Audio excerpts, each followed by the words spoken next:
వ్యక్తిగా ప్రమాణ స్వీకారం చేసిన తర్వాత సాయిగురుపేట నియోజకవర్గంలో ఉన్న అఫీషియల్స్ అందరితోని ఒక ఆత్మీయ సమావేశం అంటారు, పరిచయ వేదిక అంటారు, రివ్యూ అంటారు, అది మీ ఇష్టం.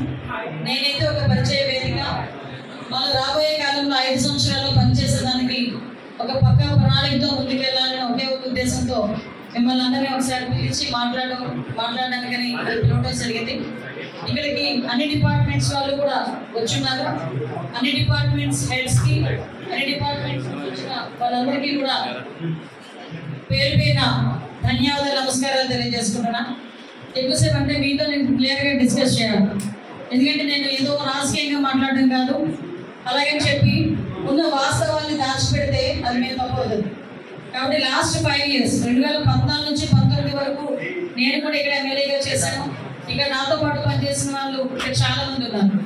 So what ever it TDP గవర్నమెంట్లో స్టైల్ ఆఫ్ వర్క్ ఎలా ఉంటుందని మీ అందరికీ కూడా తెలుసు. అట్ ద సేమ్ టైం మొన్న 5 సంవత్సరాలు కూడా మీరు పనిచేస్తున్నారు. ఇక్కడ వర్క్ ఆఫ్ స్టైల్ ఎలా ఉంటుందని కూడా మీకు తెలుసు. కాకపోతే మీకు నేను చెప్పేది ఏంటంటే ఇంతకు ముందులాగా పనిచేస్తాము, ఇంతకు ముందులా మేము ఇంకా అలాగే ప్రవర్తిస్తాము అని అనుకుంటే కనుక నేను ఇందాక మా డిపార్ట్మెంట్ వాళ్ళతో ఎలా చెప్పానో మీకు అలాగే చెప్తాను. ఇక్కడ ఎన్డీఏ గవర్నమెంట్లో పనిచేయాలంటే నాకో లేకపోతే నా పక్కన లీడర్కో పనిచేయమని నేను ఎప్పుడు చెప్పను. మీరు పని చేయాల్సింది ప్రజలకి, మీరు సేవ చేయాల్సింది ప్రజలకి, జీతాలు తీసుకుంటున్నది ప్రజల గురించి. కాబట్టి డెఫినెట్గా మీరందరూ కూడా ప్రజా సంక్షేమం గురించి గవర్నమెంట్కి అనుగుణంగా అభివృద్ధిలోకి ముందుకెళ్ళేటట్టుగా మీరందరూ కూడా నాకు చేయూతనిస్తారని నేను మనస్ఫూర్తిగా కోరుకుంటున్నా. మీరందరూ కూడా అరగంటగా పనిచేస్తారని కూడా నేను అనుకుంటున్నాను. ఫాస్ట్ ఈజ్ ఫాస్ట్, అయిపోయింది. ఇప్పుడు జరగాల్సిన దాని గురించి ఆలోచించాను. సమస్యకి ఒక వేవ్ ఉంటుంది, వేవ్ లేని సమస్య ఉండదు. వేవ్ లేకపోతే అది సమస్యే కాదు.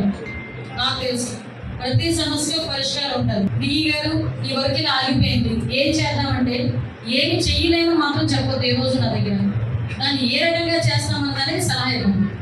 అది నేను ఏ రకంగా చేయగలను అన్న దాని మీద నేను దృష్టి పెడతాను. కాబట్టి ఇప్పుడు అఫీషియల్స్ అట్లా at the same time department వాళ్ళకు కూడా క్లియర్గా చెప్తున్నాను. డిపార్ట్మెంట్లో కూడా ఎక్కడ కూడా ఎటువంటి ఇబ్బందులు కూడా కలగకుండా చూసుకోవాల్సిన బాధ్యత ఉంది. నాన్ డామేజ్ విషయంలోనే కానీ, గాంజాయి విషయంలోనే కానీ, ముఖ్యంగా మీరు మీ అదృష్టం లేకపోతే మీ దురదృష్టం తెలియదు, హోమ్ మినిస్ట్రీ ఉన్న దగ్గర మీరు పనిచేయదు సొంత నియోజకవర్గంలో. కాబట్టి కొంచెం మీకు ప్రెజర్ ఉంటుంది, డెఫినెట్గా ప్రెజర్ ఉంటుంది. మీరు ఆ ప్రెజర్ని కూడా చాలా తేలిగ్గా తీసుకోండి. ప్రెజర్ పడద్దు. కానీ ఇక్కడ ముందు పైలట్ ప్రాజెక్ట్ కింద ఇక్కడే ముందు స్టార్ట్ అవ్వాలి ప్రక్షాళన అనేది. అది అన్ని డిపార్ట్మెంట్స్ ప్రక్షాళన అనేది ఇక్కడ నుంచి జరగాలి. కాబట్టి మీరందరూ కూడా నాకు సహకరించండి. ఇది అయిపోయిన తర్వాత ప్రెస్ వాళ్ళందరూ కనుక బయటకు వెళ్తే నేను మా అఫీషియల్స్తో ఒకసారి క్లియర్గా నేను ఒకసారి